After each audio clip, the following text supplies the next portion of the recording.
Aloha, and now we are going to cover breaking points.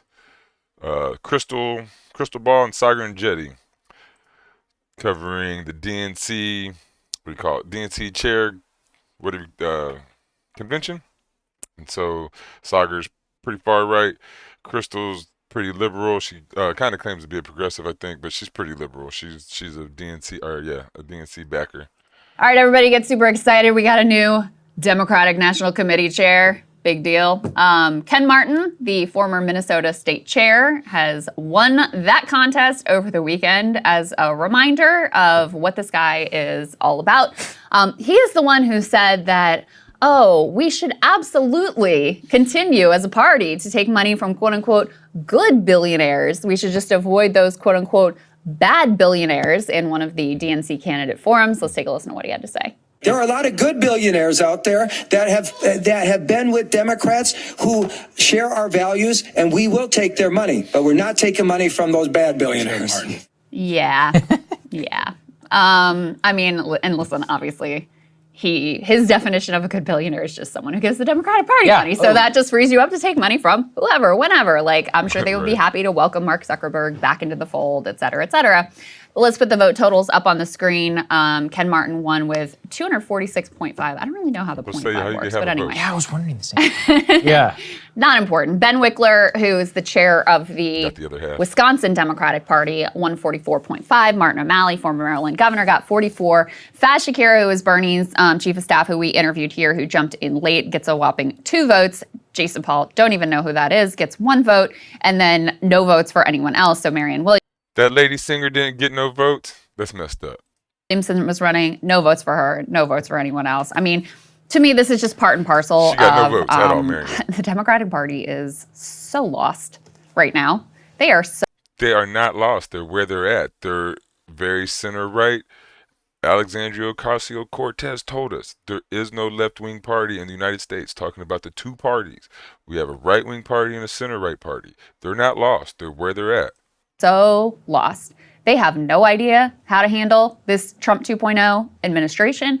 They have no idea how to be able to offer some sort of an alternative vision, like, for example, actually standing against all billionaires, not just the quote-unquote bad billionaires, and taking a clear... They had the blueprint. Bernie Sanders, 2016, 2020, they kicked him out both times. Wouldn't let him do it. He should have went to the Green Party. The Democratic Party, if you are a progressive, they will let you get so far and then they will stop you. They're not progressives. They are not left-wing. Stance against oligarchy and the seizure of our country by a band of robber barons. That would require them to, totally remake their own party, because that is how all of their leaders effectively have come into power as well. And so what you have seen after Trump getting reelected, Saagar, is, Chuck Schumer's still the head of the Dems in the Senate. You've got Hakeem Jeffries still head of the Dems in the House. No one could tell you who the actual leader of the Democratic Party is. They're going with this very standard issue guy as DNC chair. And you even had Jamie Harrison. Do you know what eating cabbage can do to your heart? With no leader and no direction, now is a great time to leave the Democratic Party and come to the Green Party, DSA, build these parties, build these coalitions. Let's do it, ground up. The outgoing DNC chair say that he actually still thinks that Biden should have maybe stayed in the race. What the Democrats, that's the state of affairs right now. The Democrats are praying for the scenario that I laid out in our previous block to happen. They want the public to freak out about the tariffs. Then they just nominate some replacement level Democrat, and he wins as opposition to Trump. Yeah. That is the most politically convenient. And by the way, that's actually a very likely outcome. I just want people to understand that. It's extraordinarily possible that that could happen. But the reason why they should really try and do something else is if it's 1984. But again, if the Democrats are that weak, they're just going to pick some standard replacement, and Trump is going to be that bad with his tariffs that the standard replacement can beat Trump or the Vance or whoever is going to run after the tariffs. Now's a great time for the Green Party. You got 2 weak parties. Do something different. And Donald Trump is Ronald Reagan, who becomes massively popular even more over his second term. And then you have his vice president waiting in the wings. What happened in '84? Mondale, who had zero, I mean, if you think Democrats are bad now, think about back then in terms of who are we? What do we stand for? They had zero policy position. Eventually, it consolidates very late into the new Democratic Party, the DLC and all that, under Bill Clinton in 1992. But they were out of power for 12 years. So they easily were out of power for 12 years, and then Bill Clinton was the one that came back into power for the Democrats. I mean, they should have just stayed out of power. could find themselves. That'd have been a good time for the Green Party too. That 12 years. That we need. The Democrats haven't done nothing for people since then. They're not going to do nothing for people now. We should have started the Green Party back then, or filled the Green Party back then. We need to fill it now. This could just be year number 4 at the end of the Trump administration. You could have a 2-term J.D. Vance or Trump Jr. or somebody's presidency before they can actually get their act together. So they really are banking on Trump screwing up, and that's not a strategy. That's not a movement. That's not something that you believe in. Yeah, no, that's exactly right. And they also just like, they have Well, the Democrats really don't believe in anything. That's the problem.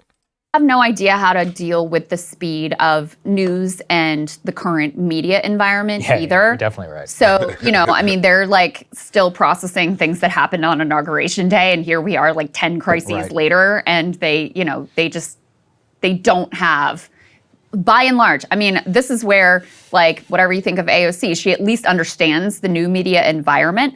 And the fact that, one of the few people that they have on their side who actually can garner media attention and attract controversy and like start a conversation, et cetera, they also go out of their way to like bury and keep from any sort of a leadership position, also tells you where they are. So they have a myriad of problems. Their approval rating is like, has never been lower effectively, because I think not only do you have people who are normally opposed to Democrats opposed to them, but then you have the rest of the country and even people who may be like sympathetic to Democratic type principles, just looking at them and like, you are so pathetic in this moment. You have no idea how to meet the moment. You have no idea how to articulate a different vision.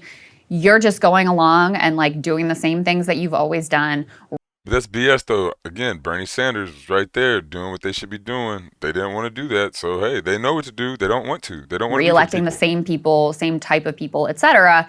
And it is not a terribly inspiring situation for them right now. And I think you're right, Saagar. I think they don't know what to do. They don't understand how to do it. They had Cory Booker give some like social media seminar to everyone. I don't know if we talked on the show or not. Cory? Yeah. Yeah.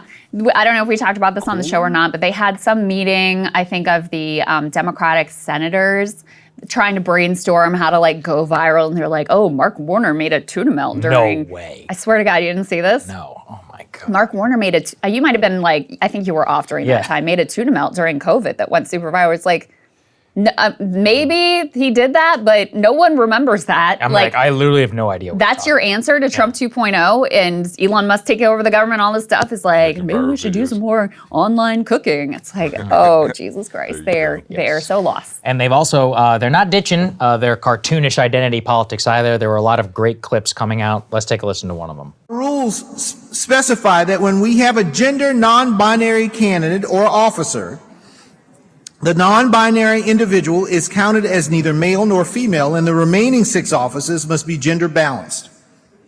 With the results of the previous 4 elections, our elected officers are currently 2 male and 2 female. In order to be gender balanced, we must elect 1 male, 1 female, and 1 person of any gender. So again, this is what we have to do for this vice chair race. We have to elect 1 male, 1 female, and 1 person of any gender. To ensure our process accounts for male, female, and non-binary candidates, we conferred with our RBC co-chair, our LGBT caucus co-chair, and others to ensure that the process is inclusive and meets the gender balance requirements in our rules. Any candidate, male, female, and non-binary, can be elected on that ballot. After a candidate is elected on the first ballot, we'll have 1 officer of the 3. So then we will know which position is filled of the 1 male, 1 female, and 1 vice chair of any gender. Seems like they just made it a little more complicated than it really needs to be. Oh my God. Who is this even for at this point? So that's where we're at. And Faz Shakir said, this is the kind of identity politics infighting that I was urging us against. We should focus on fighting against oligarchy through solidarity. He got 2 votes. So that's the decision. There was a land acknowledgement too at the DNC. Well, so, you know, Faz, good luck. Faz Shakir would do well coming to the Green Party. Good luck, folks. I want to give Faz credit, even though, whatever. I don't think he ever had a shot, even if he got in early, et cetera, because this isn't like, a Democratic base elect. This is literally just DNC. So why wouldn't he have a shot? Because the DNC is not progressive. So why try to infiltrate a place that is established non-progressive? They don't want us there. Members. These are, they're not like, some of them are insider, some of them are just like local county chairs, but these are just, these are Democratic Party operatives, whatever. But he got asked at one of the forums, do you think we should have I can't remember what identity group caucus it was. Yeah, I know. Maybe a Muslim caucus. Yeah. I think it was a Muslim caucus. And he was like, no, I think we need to stop doing this like division by identity. I think we need to focus on like class solidarity and delivering for all people. And he gets 2 votes. We have a DNC vice chair who was elected as well. We can put D4 up on the screen. David Hogg, who's gun safety activist. And one thing I will say here to defend David a little bit is at least David understands new media. Like at least he knows how to communicate on. That's the one thing that's good about him is he understands new media. If nothing else is good, then he can just use that for bad. But he was in the Parkland shootings. I might be wrong. It was one of the shootings, and he was like, he didn't. I don't know if he got. I don't think he got hit, but he was one of the victims, not like a shooter, obviously. Social media platforms by and tweeting get himself. Yes, and that's not a. That's how. Of course, it is. That's how JD Vance got to be vice president of the United States. That's right. Saagar. He also became a senator, so I haven't seen David win anything. The Democrats need more posters on their side, and at least he understands the social media landscape. Yeah. So. Okay, Mr. David. I can show you.